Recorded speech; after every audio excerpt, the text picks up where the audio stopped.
Votre mois de naissance influence-t-il votre destin? Et si le mois où vous êtes venu au monde était bien plus qu'une simple date sur un calendrier? Et s'il portait une énergie invisible, un code sacré, capable de façonner qui vous êtes vraiment? Carl Gustav Jung, l'un des plus grands esprits de la psychologie du XXe siècle, pensait que les cycles de la nature, les saisons, les mois, les passages du temps ne sont pas anodins. Ils nous traversent, ils nous parlent. Et surtout, ils nous modèlent à travers des symboles puissants, appelés archétypes, enfouis dans ce qu'il appelait l'inconscient collectif. Votre mois de naissance pourrait donc être bien plus qu'un simple repère temporel. Il pourrait contenir une énergie symbolique unique, un souffle particulier, celui qui guide vos élans intérieurs, vos comportements, vos blessures et votre mission de vie. Cette idée, à la croisée de la psychologie et de la spiritualité, nous invite à regarder autrement, à observer les rythmes du monde extérieur comme le reflet subtil de notre monde intérieur. Dans ce voyage, nous allons traverser l'année entière.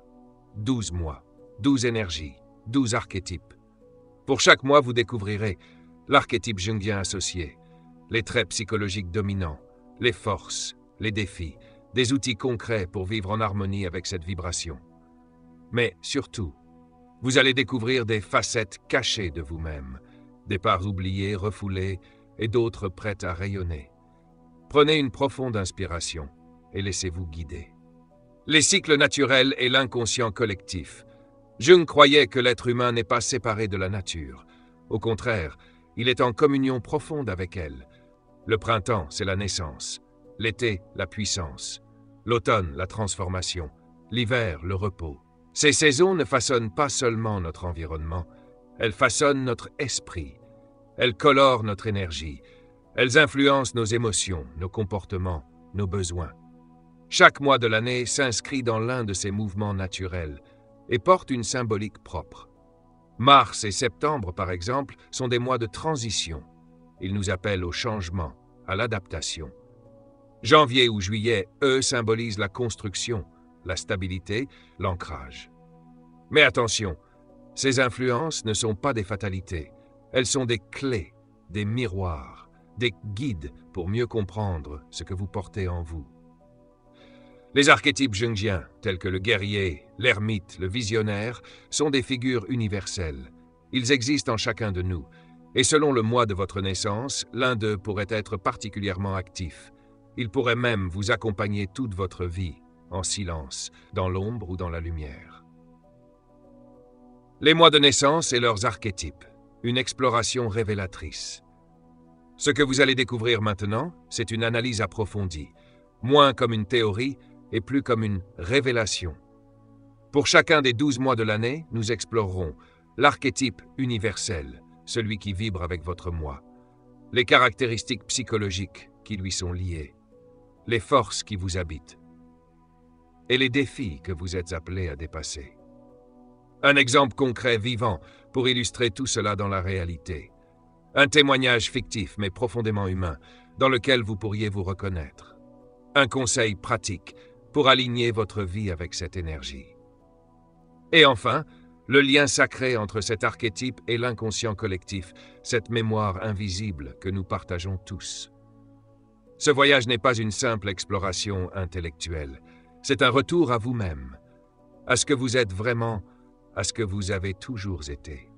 Alors, êtes-vous prêt à découvrir ce que votre moi de naissance dit de vous? Êtes-vous prêt à plonger dans les profondeurs de votre psyché, à réveiller ce qui sommeille en vous depuis le tout premier jour? Alors restez bien avec moi, car ce qui suit pourrait bien transformer votre vie. Janvier, l'ermite, le sage, celui qui voit dans le silence. Il marche seul, non pas parce qu'il fuit, mais parce qu'il cherche. Il ne parle pas beaucoup. Non pas parce qu'il n'a rien à dire, mais parce qu'il écoute l'essentiel. Dans la mythologie jungienne, l'ermite est celui qui s'écarte du tumulte pour entendre les vérités éternelles. Il observe, il médite, il éclaire le monde. En apprenant d'abord à s'éclairer lui-même en janvier, c'est naître au cœur de l'hiver. Quand la nature semble endormie, quand tout ralentit, quand le monde extérieur se tait pour que le monde intérieur parle enfin. Ce mois confère à ceux qui y naissent une sagesse précoce, presque troublante. Ils ont ce regard, celui de ceux qui ont déjà vécu 1000 vies. Ils analysent, ils planifient, ils comprennent sans qu'on leur dise. Leur esprit est structuré comme un temple. Ils ne courent pas après les choses, ils les construisent, brique après brique, avec méthode, avec patience, avec solitude parfois. Ils sont guidés par la vérité, pas par les tendances, et leur indépendance est sacrée. Dans certaines cultures, comme en Orient, on les appellerait les vieux sages. Ceux qu'on ne comprend pas toujours, mais qu'on écoute quand le monde s'effondre. Émotionnellement, ils peuvent paraître froids, distants, mais ce n'est qu'une protection. Leur monde intérieur est un sanctuaire, et ils n'y laissent entrer que les âmes vraies. Force profonde, une sagesse intuitive, ils perçoivent les schémas invisibles derrière les apparences. Une discipline rare, quand ils ont un but, ils vont jusqu'au bout. Une vision à long terme, ils ne construisent pas pour demain, mais pour l'éternité. Une autonomie puissante, ils n'attendent personne pour se mettre en route. Défis silencieux, mais parfois, ils s'isolent un peu trop. Ils se replient, ils oublient que même les sages ont besoin d'amour. Ils ont du mal à montrer leurs émotions. Ils peuvent sembler inaccessibles, et leur perfectionnisme les freine plus qu'il ne les aide. Par exemple, ils peuvent passer des mois à retoucher un projet, refusant de le montrer tant qu'il n'est pas parfait. Mais le parfait n'existe pas. Et la vie, elle, n'attend pas. Exemple vivant, Sophie, née un 12 janvier, est architecte. Elle imagine des bâtiments écologiques presque comme des temples modernes. Enfant déjà, elle dessinait des plans, seule pendant que les autres jouaient dehors. Aujourd'hui, on admire sa rigueur, son calme, son génie. Mais elle fuit les réunions. Elle préfère le silence de son bureau. Un jour, elle a compris, son œuvre serait plus grande si elle acceptait de collaborer. Elle a rejoint des ateliers de communication. Et là, elle a découvert une vérité puissante. Partager sa vision ne la fragilise pas. Elle la fait rayonner. Témoignage fictif. Je m'appelle Antoine. Je suis né le 5 janvier. Toute ma vie, j'ai cherché à comprendre le monde en profondeur. À l'école, je posais des questions qui dérangeaient. Aujourd'hui, j'écris. Je passe des heures seul à remplir mes carnets. Mais un jour, j'ai compris que je ne pouvais pas penser seul contre le monde. J'ai rejoint un club de lecture. Et là, j'ai découvert quelque chose de précieux. En partageant mes idées, je ne perds pas ma solitude. Je l'enrichis. Conseil pour l'ermite de janvier. Méditez, mais pas seul tout le temps. Essayez la méditation en groupe, une fois par semaine. Cela nourrit votre intériorité tout en créant des liens. Créez un rituel de partage. Une fois par mois, organisez une rencontre, un dîner, une discussion, et parlez d'un projet, d'une idée, d'un ressenti. Exprimez vos émotions. Même si c'est difficile, commencez par un journal. Puis mettez des mots sur ce que vous ressentez face à ceux que vous aimez. Outils recommandés. Une application comme Insight Timer et un carnet réservé à vos réflexions intimes. Connexion à l'inconscient collectif. L'ermite de janvier est le sage éternel. On le retrouve dans les contes, dans les légendes, dans Merlin, dans Lao Tse, dans les moines, les guides, les éclaireurs de l'âme. Jung voyait en lui un symbole universel, celui de la connaissance profonde, transmise à ceux qui sont prêts à écouter. Les natifs de janvier portent cette lumière. Ils marchent devant, non pas pour être vus, mais pour éclairer le chemin de ceux qui les suivent dans la nuit. T'es encore là. T'écoutes jusqu'au bout, mais t'es toujours pas abonné. Qu'est-ce que t'attends pour te réveiller? Abonne-toi à Le Déclencheur et arrête de consommer sans agir. Ici, c'est pas du divertissement, c'est ton réveil. Février, le visionnaire. Ton posé captivant. Février. Un mois de transition, un souffle entre l'hiver rigide et l'éveil du printemps. Et de ce souffle naissent les visionnaires.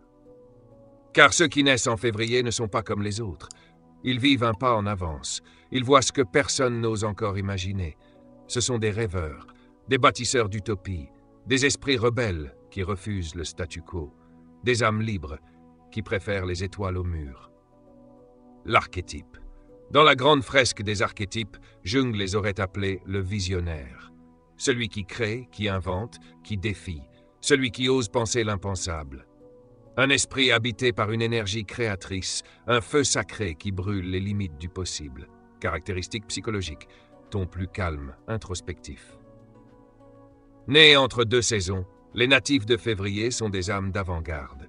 Ils perçoivent les mouvements invisibles, ils pressentent les changements avant qu'ils n'arrivent. Leur imagination est un univers entier, un théâtre où dansent 1000 idées, un laboratoire d'utopie, une ruche d'innovation.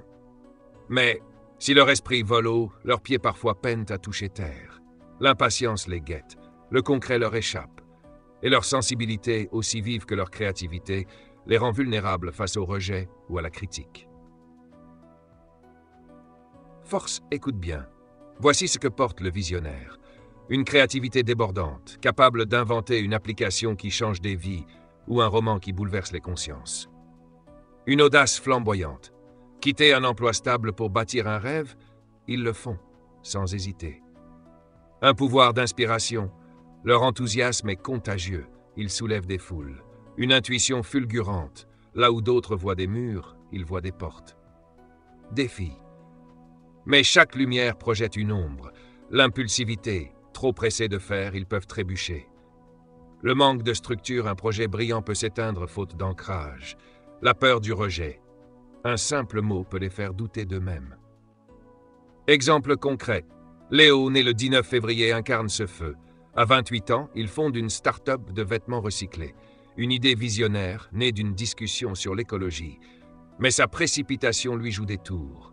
Retard, désorganisation, tension, jusqu'au jour où il s'associe à une gestionnaire rigoureuse. Et là, l'équilibre naît. Sa créativité prend forme. Aujourd'hui, sa marque rayonne. Et lui, Léo, transmet sa flamme à d'autres jeunes rêveurs. Ton plus intime. Je suis Camille, né le 3 février. Petite, j'inventais des machines à remonter le temps. Des festivals d'art dans mon salon. Mais je m'éparpillais. Un jour, j'ai noté mes idées. Et j'ai demandé de l'aide à une amie plus organisée. Résultat, mon premier court-métrage a été projeté dans un festival. J'ai compris qu'on peut rêver haut et construire solidement. Conseil pratique. Si vous êtes un visionnaire, voici ce que vous pouvez faire. Tenez un carnet d'idées pour canaliser votre créativité. Chaque matin, 10 minutes d'écriture libre. Puis choisissez une seule idée à développer sur la semaine. Trouvez un allié pragmatique, un bâtisseur qui donnera une base à vos ailes. Et face à la critique, respirez. Visualisez votre succès. Ressentez-le. Croyez-y. Outils utiles. Un carnet Moleskine pour vos idées. L'appli Trello pour organiser vos projets. Connexion avec l'inconscient collectif. Enfin, dans les profondeurs de l'inconscient collectif, le visionnaire incarne le créateur.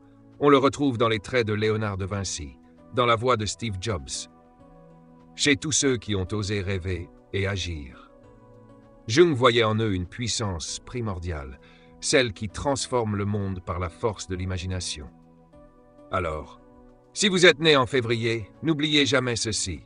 Votre vision est une lumière, et si vous l'ancrez dans le réel, elle peut illuminer le monde. Mars, le renouveau. Le renouveau symbolise la résilience, la transformation et l'éternel recommencement, tel un phénix renaissant de ses cendres. Caractéristiques psychologiques. Mars, le mois où la glace se retire et où la vie reprend son souffle. Les natifs de Mars portent cette force en eux, une énergie de renaissance, une faculté à se relever là où d'autres s'effondrent. Ils ressentent profondément les cycles de la vie et sont guidés souvent sans le savoir par une intuition fine, presque mystique. Mais en eux, une tension, le besoin de sécurité, face à l'appel du changement. Cette dualité les rend adaptables et pourtant parfois perdus dans leurs propres hésitations. Ils vibrent avec les traditions du printemps, ces fêtes anciennes où l'on célèbre le retour à la vie. Et sur le plan émotionnel, ce sont des âmes profondes, sensibles, dont l'empathie est à la fois un don et un fardeau. Leur force: adaptabilité, résilience, empathie, intuition. Ils s'adaptent vite, ils rebondissent toujours, ils comprennent l'autre mieux que quiconque et savent reconnaître instinctivement le bon moment pour agir. Leur défi: l'indécision, qui peut les figer, une hypersensibilité qui les épuise, et cette peur de l'échec qui les empêche parfois d'essayer. Exemple concret. Amina, née le 22 mars, 40 ans.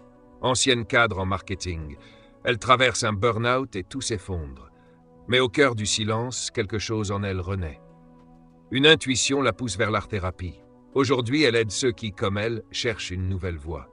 Elle n'a pas renoncé à sa sensibilité. Elle en a fait une force et inspire les autres à faire de même.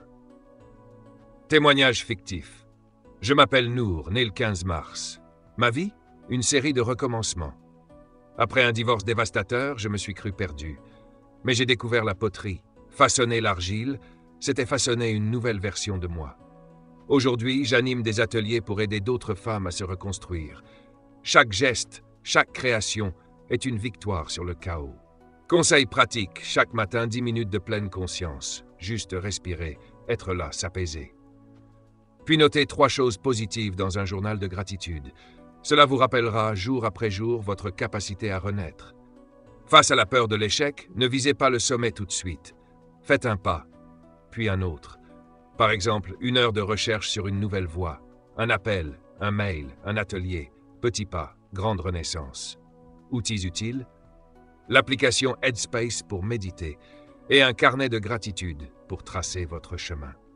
Connexion avec l'inconscient collectif. Le renouveau de Mars, c'est l'archétype du phénix. On le retrouve dans les mythes d'Égypte, de Grèce, de Chine.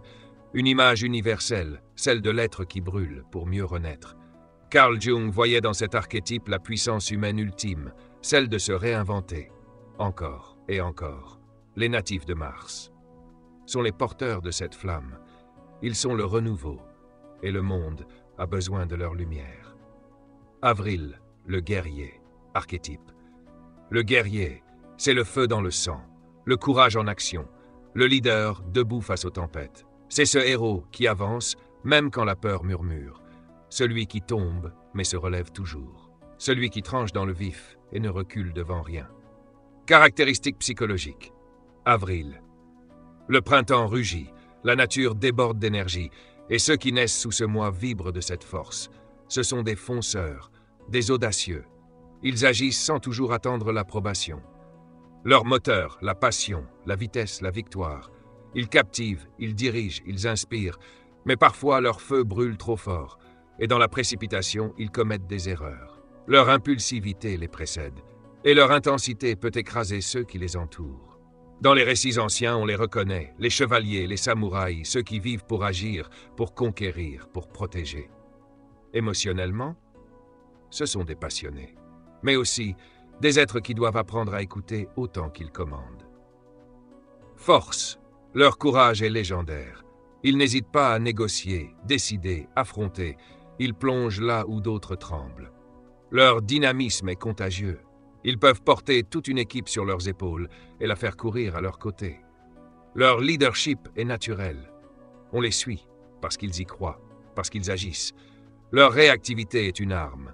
Ils saisissent les opportunités quand d'autres sont encore en train de douter. Défi, mais l'impulsivité les guette. Un investissement précipité, un mot de trop, une décision irréfléchie. L'impatience peut miner leurs relations. Ils veulent que tout aille vite, mais tout le monde ne va pas à leur vitesse, et leur besoin de contrôle peut les pousser à dominer au lieu de collaborer. Exemple concret. Thomas, né le 8 avril, 32 ans, chef d'équipe dans la logistique. Il entre et l'atmosphère change. Il motive, il fédère, il pousse son équipe à se dépasser, mais parfois, il oublie d'écouter. Il impose au lieu d'exposer, jusqu'au jour où il suit un atelier d'écoute active. Et là, il découvre un pouvoir encore plus fort que sa voix, le silence. Celui qui écoute, celui qui comprend. Depuis, son équipe ne le suit plus seulement, elle le respecte. Témoignage fictif. Je suis Lucas, né le 20 avril. Depuis toujours, je fonce. Je suis le moteur dans les projets, celui qui lance les idées. Mais l'an dernier, j'ai payé le prix de ma hâte. Un partenariat mal ficelé, un échec cuisant. Ça m'a forcé à faire une pause. Aujourd'hui, je respire, littéralement. Avant chaque décision importante, je prends un instant et j'écoute mon équipe. Je reste un guerrier, mais un guerrier qui écoute. Conseil pratique. Avant chaque grande décision, notez les pour et les contre. Prenez 5 minutes, pas plus, mais prenez-les. Faites un exercice simple de respiration. Inspirez pendant 4 secondes, retenir pendant 4, expirer lentement pendant 6. Et si vous parlez avec quelqu'un, utilisez la technique du miroir, reformulez ce qu'il dit, montrez que vous entendez, que vous comprenez. Outils recommandés, l'application Calm pour vous recentrer, et un carnet pour garder une trace de vos décisions, de vos batailles et de vos victoires. Connexion avec l'inconscient collectif. Le guerrier, c'est l'archétype du héros. Ulysse, Arthur, Achille. Tous ont dû vaincre des monstres, mais surtout vaincre leurs propres démons. Carl Jung nous le rappelle. Le héros ne conquiert pas seulement le monde extérieur, il conquiert son monde intérieur. Les natifs d'Avril sont appelés à cela. Pas seulement agir, mais agir avec conscience. Pas seulement vaincre, mais guérir en combattant. Vous êtes né en avril, alors le feu est en vous. Dirigez-le, maîtrisez-le, et vous deviendrez non pas un simple guerrier, mais un guerrier éclairé. Mais le bâtisseur. Archétype, le bâtisseur. C'est celui qui ne rêve pas seulement, il réalise. Il pose brique après brique les fondations d'un avenir solide.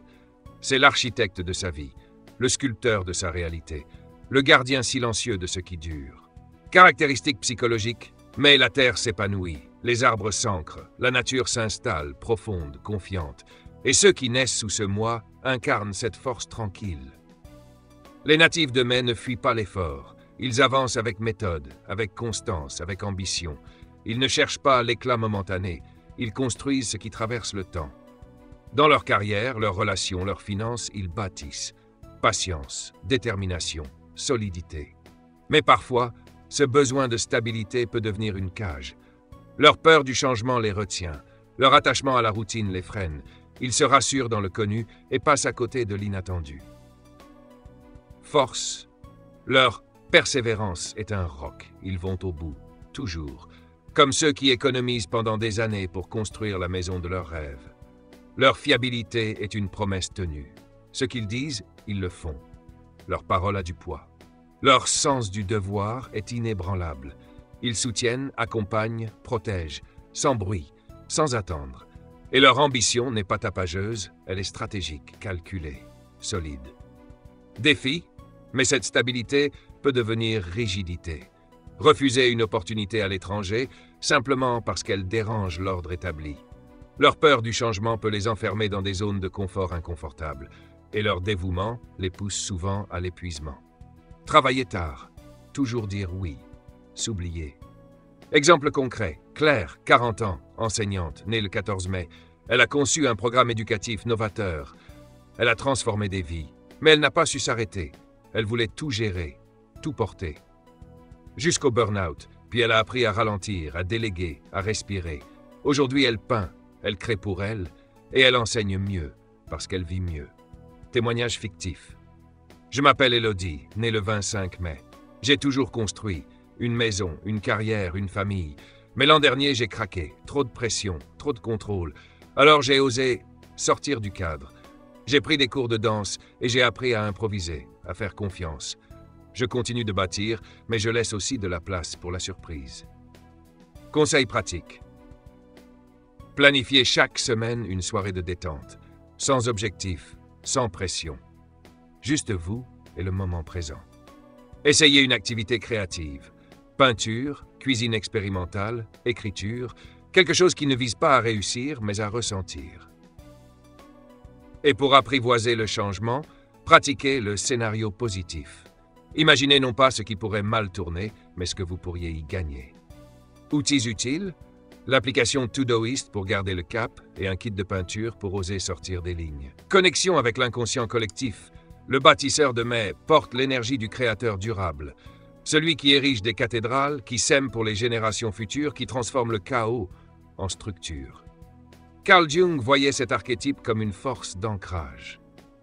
Une mission, donner forme au monde. Les natifs de mai incarnent cette mission. Ils ne cherchent pas la gloire éphémère. Ils cherchent à laisser une empreinte, stable, durable, inaltérable. Vous êtes né en mai, alors vous êtes un bâtisseur, pas seulement de murs, mais de sens, de liens, de vérité. Et si vous acceptez d'intégrer un peu d'imprévu, un peu de liberté dans vos plans, vous ne construirez pas seulement des choses solides, vous construirez des choses vivantes. Juin, le médiateur. Archétype. Le médiateur, c'est celui qui ne choisit pas un camp. Il crée le pont entre les deux. Il écoute, il comprend, il unit ce qui semblait irréconciliable. Comme un diplomate du cœur, il transforme les tensions en dialogue. Caractéristiques psychologiques. Juin, ce mois suspendu entre le printemps et l'été, porte en lui l'équilibre, la transition douce, l'ouverture à l'autre. Les natifs de Juin sont des tisseurs de liens, empathiques, communicatifs. Ils sentent, ils traduisent, ils pacifient, ils lisent entre les lignes, entendent ce qui n'est pas dit. Ils sont les messagers silencieux de la paix.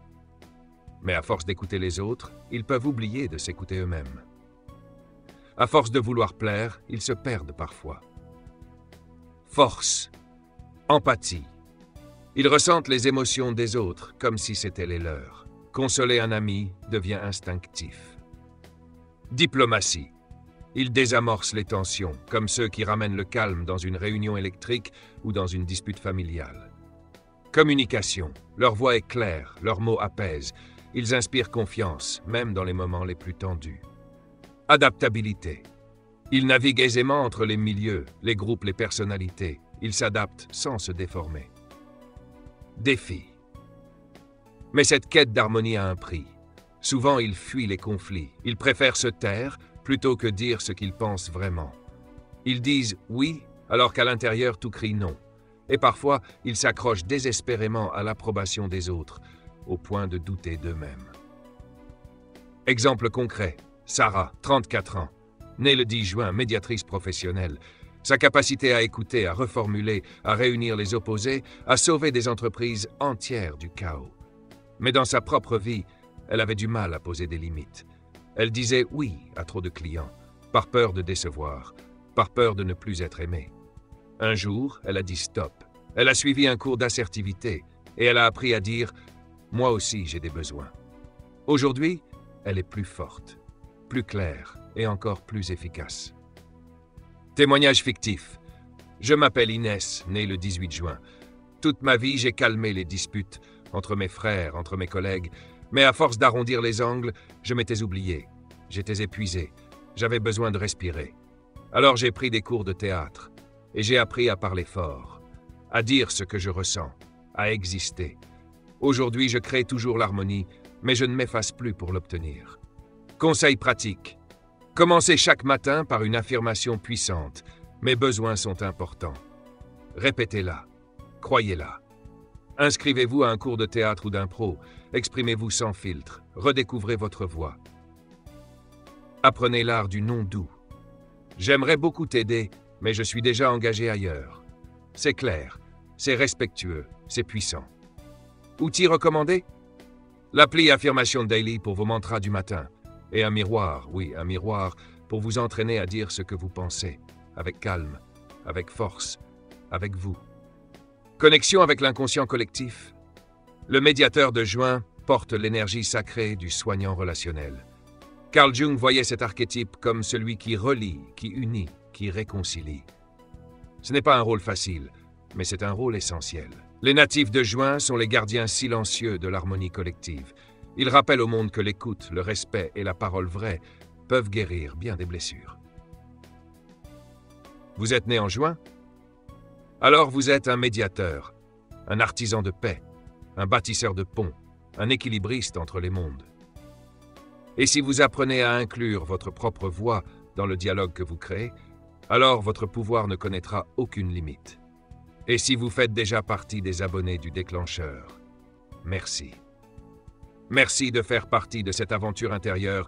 Vous êtes bien plus qu'un simple spectateur. Vous êtes un éveilleur, un chercheur de vérité, un acteur du changement. Continuez à activer la cloche pour ne rien manquer, à aimer, à commenter et surtout à partager ces vidéos avec ceux qui, comme vous, ont soif de sens, de profondeur et de transformation. Juillet, le protecteur. Archétype, le protecteur. Ce n'est pas celui qui parle fort, c'est celui qui agit en silence, qui veille, qui soutient, qui aime, sans condition. Il est ce pilier invisible qui tient tout ensemble quand tout vassaille. Caractéristiques psychologiques. Juillet, au cœur vibrant de l'été, fait naître des âmes généreuses, chaleureuses, profondément humaine. Les natifs de Juillet ne se contentent pas d'aimer, ils protègent, ils entourent, ils se battent pour ceux qu'ils aiment. Ils sont ces gardiens du quotidien, ceux qui ressentent avant même que vous parliez, ceux qui restent quand tout le monde part. Mais leur sensibilité, leur ouverture au monde, les expose aussi. Ils absorbent, ils portent, ils s'oublient. Force, empathie. Ils comprennent les autres sans un mot. Ils sentent les failles et ils tendent la main, comme ce collègue en crise qu'ils soutiennent jusqu'à ce qu'ils tiennent debout. Loyauté. Ils ne lâchent pas, même quand la distance s'installe, même quand tout semble perdu. Ils restent. Générosité. Ils donnent sans compter. Organisent, soutiennent, s'engagent, pas pour être vus, mais parce que c'est leur nature. Intuition. Ils devinent ce qui se cache derrière un sourire. Ils sentent le chagrin masqué. Ils lisent entre les silences. Défi. Mais à force de tout donner, ils s'épuisent, ils s'oublient, ils s'effacent. Ils priorisent les autres et négligent leur propre santé. Ils absorbent la tristesse des autres et la portent comme un poids invisible. Ils ont du mal à dire non et se retrouvent accablés de responsabilités qui ne leur appartiennent pas. Exemple concret. Emma, 30 ans, née le 25 juillet, infirmière, aimée, respectée. Elle passe des heures à réconforter, à écouter, à consoler. Mais un jour, elle s'est effondrée. Vide, à bout. Alors elle a changé. Elle a appris à visualiser un bouclier de lumière avant chaque garde. Elle s'est inscrite au yoga. Elle a réappris à respirer, à se remplir, pour mieux continuer à donner. Aujourd'hui, elle est plus forte, plus stable et toujours aussi lumineuse. Témoignage fictif. Je m'appelle Sophia, née le 7 juillet. J'ai toujours pris soin des autres, ma famille, mes amis, mes collègues. Mais l'année dernière, j'ai craqué. J'étais vidé. Alors j'ai commencé à faire du yoga. J'ai appris à dire non, pas par égoïsme, par survie. Et maintenant, je protège toujours ceux que j'aime. Mais je me protège moi aussi. Et ça change tout. Conseil pratique. 15 minutes. C'est tout ce qu'il vous faut. Chaque jour, pour vous reconnecter, pour vous recharger. Yoga restauratif. Méditation de pleine conscience. Avant de dire oui à une demande, prenez un temps de réflexion. Dites simplement « Laisse-moi y réfléchir, je te réponds demain ». Ce n'est pas un refus, c'est du respect. Pour vous. Et avant d'entrer dans une situation émotionnellement intense, visualisez un bouclier lumineux autour de vous. Invisible, mais puissant. Utilisez l'appli Yoga Studio pour vos séances guidées.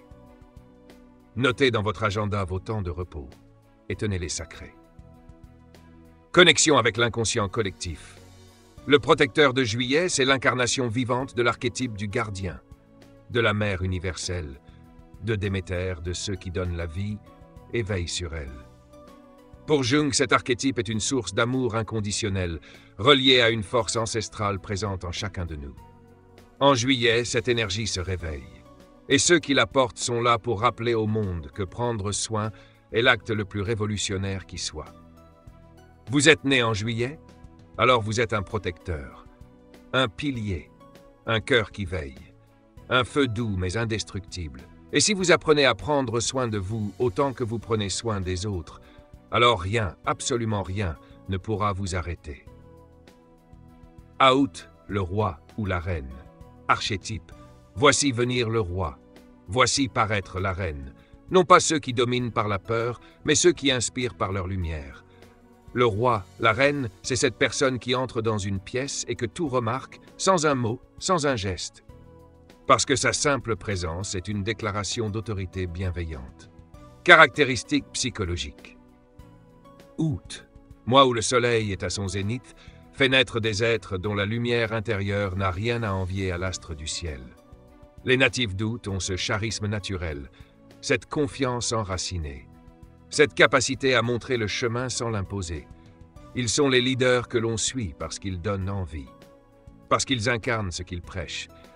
Mais ce rayonnement doit s'accompagner d'humilité, car à trop croire en soi, on peut oublier d'écouter. Force, charisme. Il captive comme marque qui galvanise une salle entière par sa simple manière de parler. Confiance.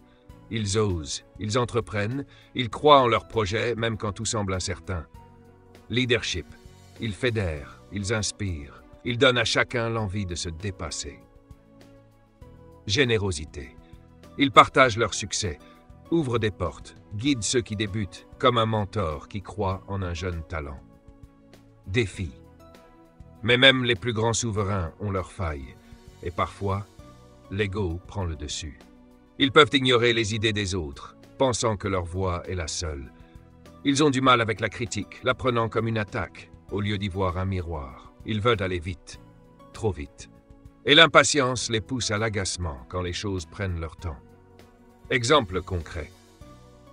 Marc, né le 16 août, PDG de 45 ans, a bâti un empire.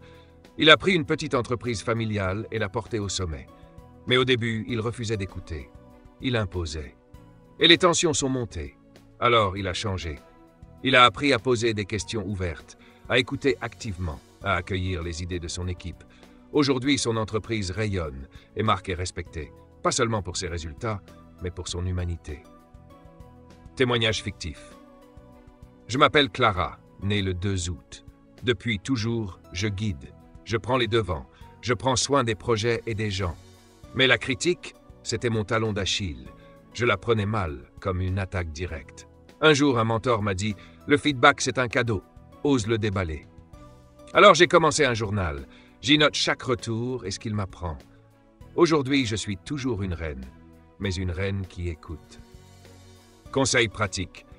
Pour renforcer votre leadership, pratiquez l'écoute active. Quand quelqu'un vous parle, reformulez. Posez une question ouverte, comme « Peux-tu m'en dire plus ?» Tenez un journal de feedback. Notez-y chaque critique reçue, mais surtout, ce que vous en retirez. Pour dompter l'impatience, visualisez un projet qui pousse doucement, comme une graine qui devient un arbre. La patience est le sceau des grands. Outil recommandé, Reflectly, pour noter vos prises de conscience. Un podcast sur le leadership inclusif à écouter chaque semaine. Connexion avec l'inconscient collectif. Le roi, la reine. Ce ne sont pas que des figures de pouvoir. Ce sont des symboles, des guides sacrés, des piliers de vision, de paix, d'unité. Jung voyait dans cet archétype une énergie de responsabilité sacrée, présente chez Cléopâtre, chez Martin Luther King, chez toute personne qui choisit de guider avec amour plutôt qu'imposer par la peur.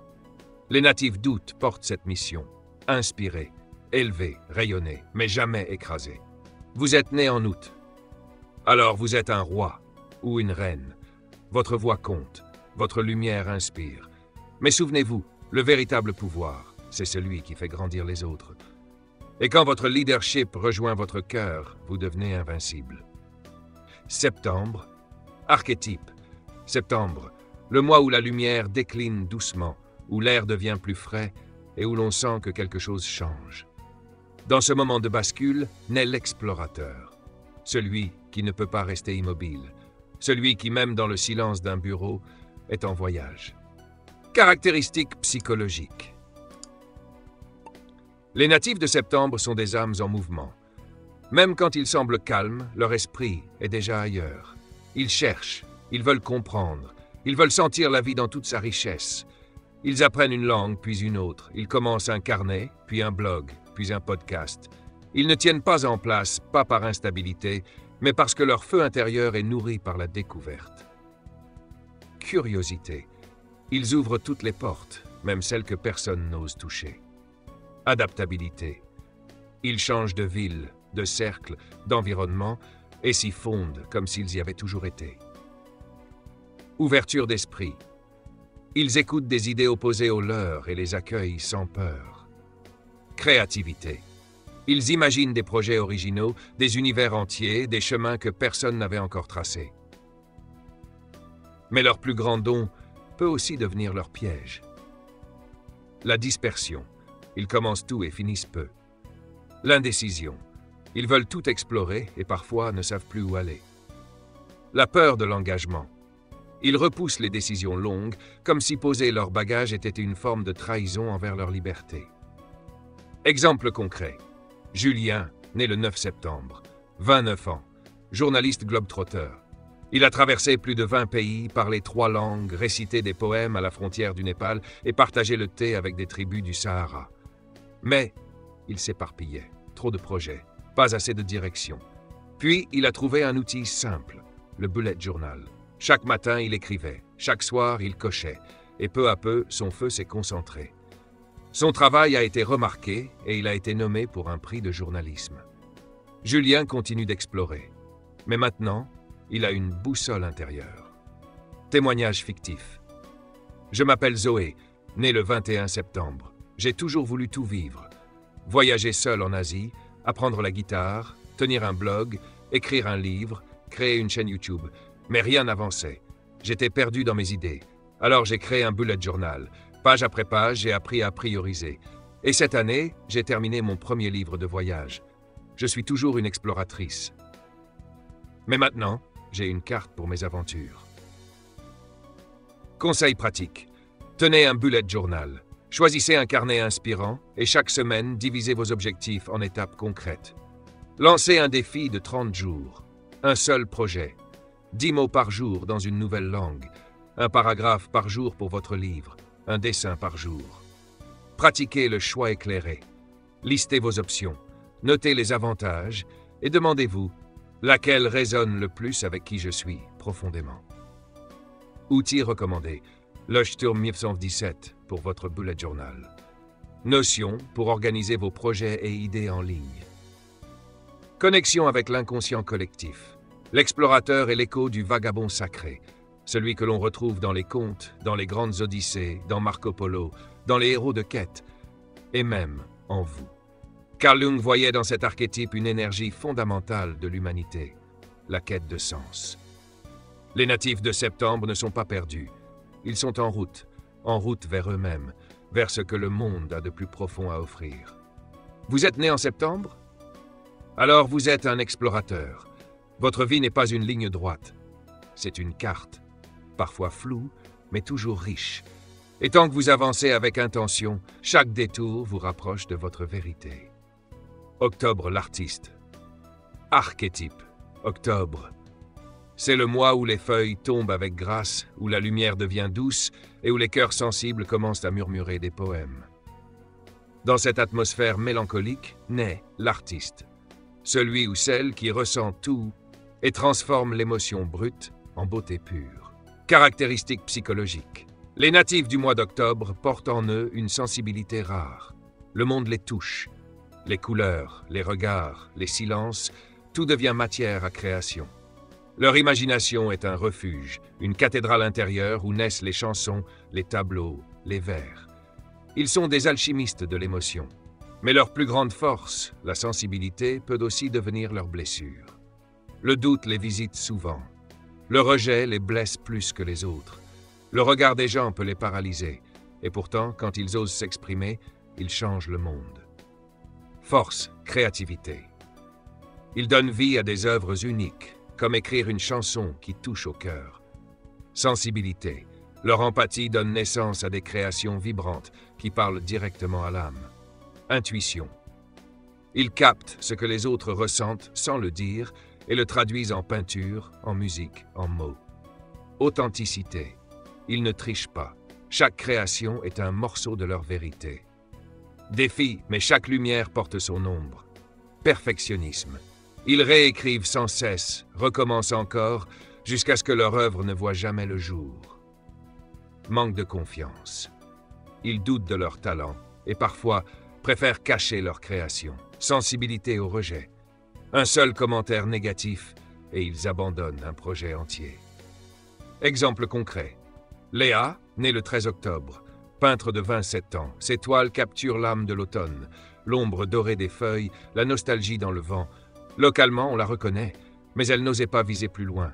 Les galeries nationales, trop intimidantes. Puis un jour, elle s'inscrit à un atelier d'écriture. Elle y parle de ses doutes, de son perfectionnisme. Et là, quelque chose se libère. Elle ne cherche plus la perfection, mais l'expression sincère. Aujourd'hui, elle prépare sa première exposition solo, confiante, libre, authentique. Témoignage fictif. Je m'appelle Noé, je suis né le 30 octobre. Depuis que je suis enfant, j'écris des poèmes dans un vieux cahier, mais je n'ai jamais osé les partager. J'avais peur qu'on me trouve banal, peur qu'on ne ressente rien. Alors je les gardais pour moi. Et puis cette année, j'ai rejoint un cercle d'écrivains. Le simple fait de lire mes mots à voix haute, ça m'a transformé. Aujourd'hui, je prépare mon premier recueil, et même s'il n'est pas parfait, il est vrai, et j'en suis fier. Conseil pratique, pratiquez l'écriture libre. 10 minutes par jour, sans filtre, sans jugement. Laissez vos pensées couler, libres. Partagez une création imparfaite chaque mois. Un dessin, un poème, une chanson. Envoyez-le à un proche ou postez-le sur Instagram. Brisez le mur de la peur. Utilisez la règle des 80%. Lorsque votre création atteint 80% de votre idéal, considérez-la comme terminée. Publiez, avancez, osez. Outils recommandés, un carnet doux et inspirant pour l'écriture libre, et une application comme Procreate pour donner vie à vos visions numériques. Connexion avec l'inconscient collectif. L'artiste du mois d'octobre incarne l'archétype du créateur émotionnel, celui qui traduit l'invisible, celui qui donne forme à l'indicible. Carl Jung voyait en lui une force fondamentale, une énergie universelle d'expression, de beauté et de vérité. Les natifs du mois d'octobre ne sont pas faits pour rester dans l'ombre. Leur lumière est douce, mais puissante. Et quand ils osent créer, ils éveillent les autres à leur propre humanité. Vous êtes né en octobre.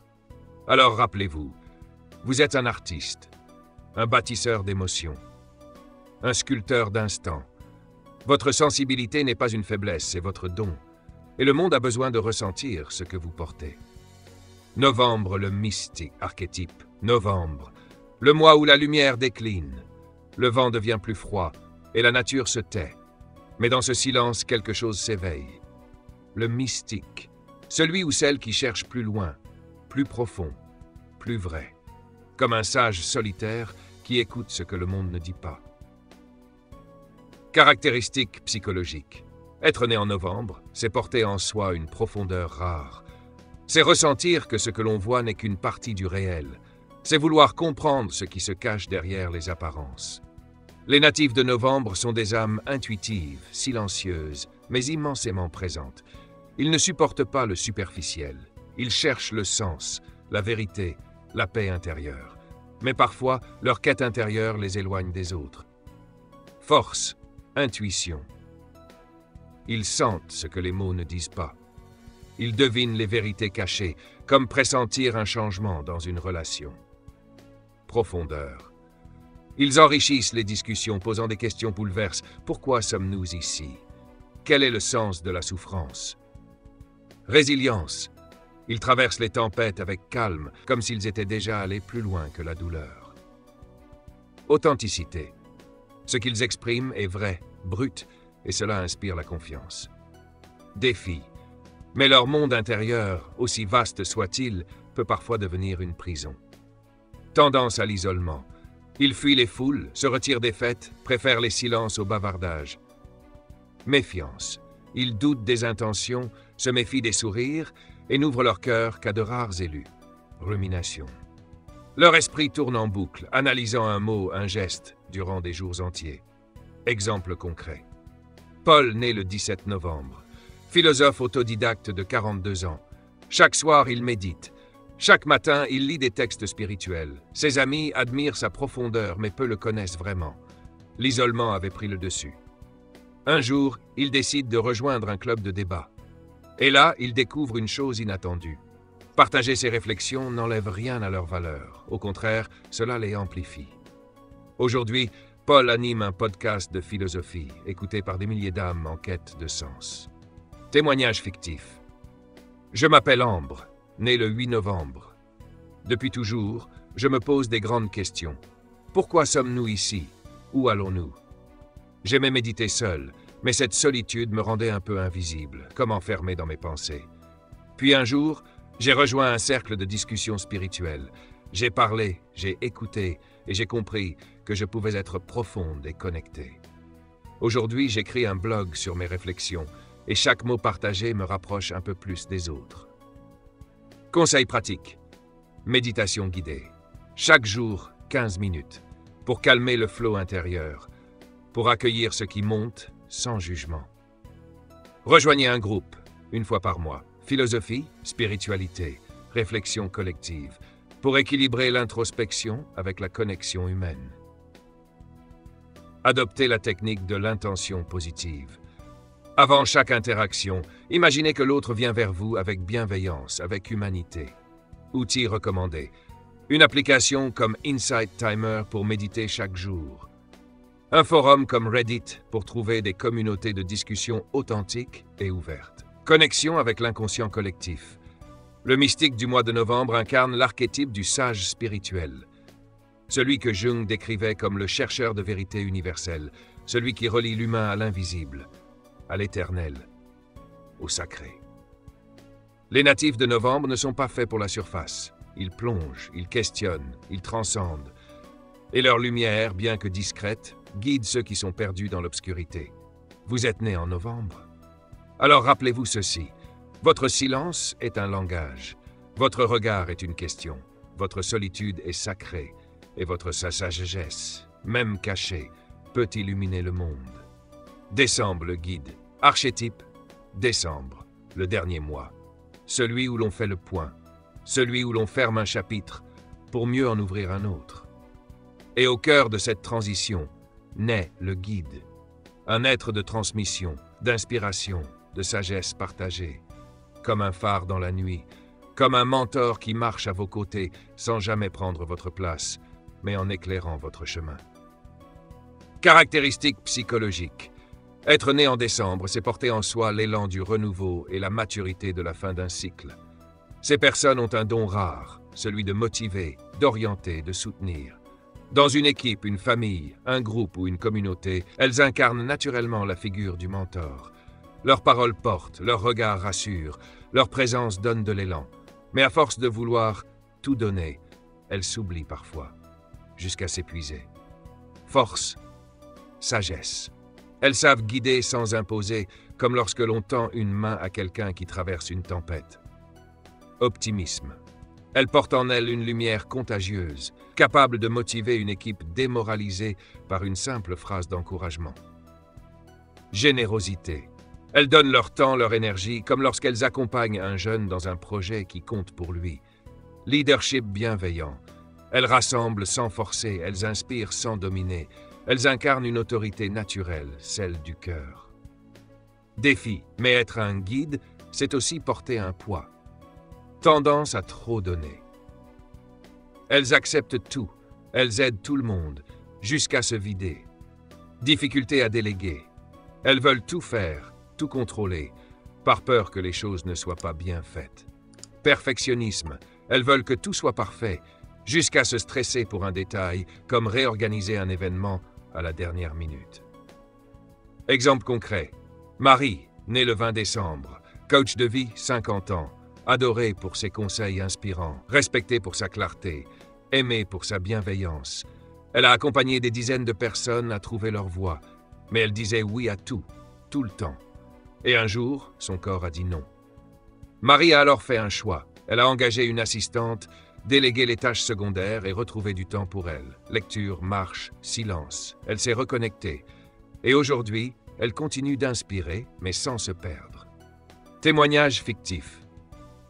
Je m'appelle Victor, né le 12 décembre. Depuis toujours, j'aime aider, enseigner, organiser, encourager. Mais à force de donner, je m'étais complètement oublié. Cette année, j'ai appris à dire non, à déléguer, à respirer. Je fais des soirées lecture, je m'accorde du calme, je reste un guide, mais un guide qui prend soin de lui. Conseil pratique. Une fois par semaine, accordez-vous une soirée rien que pour vous. Lecture, bain, méditation. Rechargez votre énergie, car un guide vidé ne peut plus éclairer personne. Chaque semaine, déléguez une tâche, à un collègue, à un proche. Expliquez clairement vos attentes. Faites confiance. Appliquez la règle du suffisamment bien. Tout ne doit pas être parfait, juste aligné, juste sincère. Outils recommandés. L'application Dailyo pour suivre vos moments de détente et repérer les déséquilibres. Un agenda partagé comme Google Calendar pour mieux répartir vos missions et libérer du temps pour vous. Connexion avec l'inconscient collectif. Le guide de décembre incarne l'archétype du mentor, une figure présente depuis toujours chez Socrate, dans les contes auprès des anciens. Carl Jung y voyait une énergie de transmission universelle, celle qui relie les générations et fait grandir l'humanité. Les natifs de décembre sont ces passeurs de lumière, Il montre la voie sans jamais forcer personne à la suivre.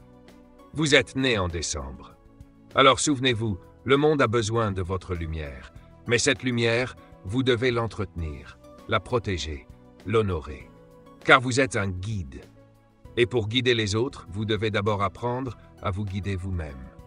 Comment utiliser ces archétypes pour transformer votre vie? Et si votre moi de naissance portait en lui une sagesse oubliée, un symbole, un miroir, une clé pour mieux vous comprendre et vous transformer? Ces archétypes que vous avez découverts, le guerrier, le visionnaire, le guide et tant d'autres, ne sont pas de simples descriptions. Ce sont des énergies puissantes, des forces archétypales issues de l'inconscient collectif que Carl Jung a su mettre en lumière. Mais comment les utiliser pour changer réellement votre vie? Voici 6 étapes concrètes, simples mais profondes pour transformer ces symboles en outils de puissance personnelle. Étape 1. Identifiez votre archétype. Commencez par relire attentivement le portrait de votre moi. Prenez le temps. Respirez. Notez les phrases qui vous touchent, les traits qui résonnent fort, parfois même trop fort. Par exemple, si vous êtes né en avril, le mois du guerrier, reconnaissez-vous cette force intérieure, mais aussi cette impulsivité qui surgit sans prévenir. Ces mots ne sont pas là pour vous enfermer, ils sont là pour vous révéler. Étape 2. Explorez vos forces. Notez 3 moments de votre vie où vous avez incarné les forces de votre archétype. Si vous êtes un natif doute, le leader, rappelez-vous d'un moment où vous avez motivé une équipe, rassemblé des personnes autour d'un projet commun. Demandez-vous, comment puis-je amplifier cette force? Comment puis-je l'utiliser plus souvent, plus consciemment? Vos talents sont déjà là. Il est temps de les faire briller. Étape 3. Travaillez sur vos défis. Chaque archétype a sa part d'ombre, et c'est en l'affrontant que vous grandissez. Choisissez un défi personnel lié à votre mois de naissance, par exemple l'isolement du bâtisseur de janvier. Puis appliquez le conseil pratique donné dans votre portrait pendant un mois entier. Observez, écrivez, notez vos résistances, vos progrès, vos petites victoires. C'est dans l'effort que l'on devient soi. Étape 4. Connectez-vous au cycle naturel. Vous n'êtes pas séparé du monde. Vous êtes un être vivant au cœur des saisons, du rythme, du souffle de la terre. Regardez si votre énergie varie selon les mois. Un natif de Mars, par exemple, peut ressentir un regain de vitalité au printemps, comme si quelque chose en lui s'éveillait avec les bourgeons. Honorez ces cycles, vivez en rythme avec eux. C'est un retour à l'essentiel. Étape 5. Partagez votre découverte.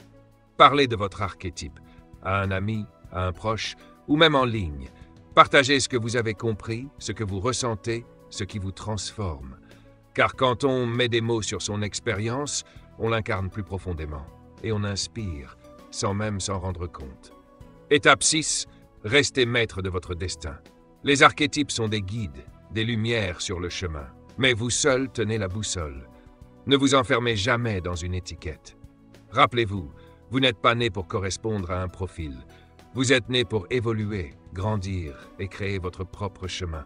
Utilisez ces symboles comme des leviers de transformation, mais ne leur abandonnez jamais votre pouvoir. Une invitation à l'authenticité. Votre moi de naissance porte une vibration unique, un message ancien, une essence à redécouvrir. En explorant les archétypes jungiens, vous ne vous enfermez pas, vous vous ouvrez à vous-même. Vous apprenez à honorer vos forces, à transformer vos défis et surtout à vivre avec plus d'authenticité. Comme le disait Carl Jung, celui qui regarde à l'intérieur s'éveille. Alors, une question simple mais puissante reste à vous poser. Quel est votre moi de naissance? Et surtout, comment résonne-t-il avec votre vie? Réfléchissez, écrivez, partagez et continuez ce voyage vers la plus grande aventure qui soit, la découverte de soi. Et si ce voyage vers vous-même ne faisait que commencer? Si vous avez ressenti un écho en écoutant ces mots, si un archétype vous a touché, réveillé, intrigué, alors ne gardez pas cela pour vous. Abonnez-vous dès maintenant à Le Déclencheur, la chaîne où chaque vidéo est une porte ouverte sur la transformation intérieure. Un nouvel espace pour explorer votre potentiel, comprendre vos blessures et allumer la flamme du changement. Aimez cette vidéo si elle vous a inspiré. Et surtout, laissez un commentaire. Quel est votre mois de naissance? Quel archétype vous représente le mieux? Qu'avez-vous appris sur vous-même? Votre voix compte. Votre histoire est précieuse. Et ensemble, nous créons une communauté de conscience, de puissance et d'éveil. À très vite sur le déclencheur.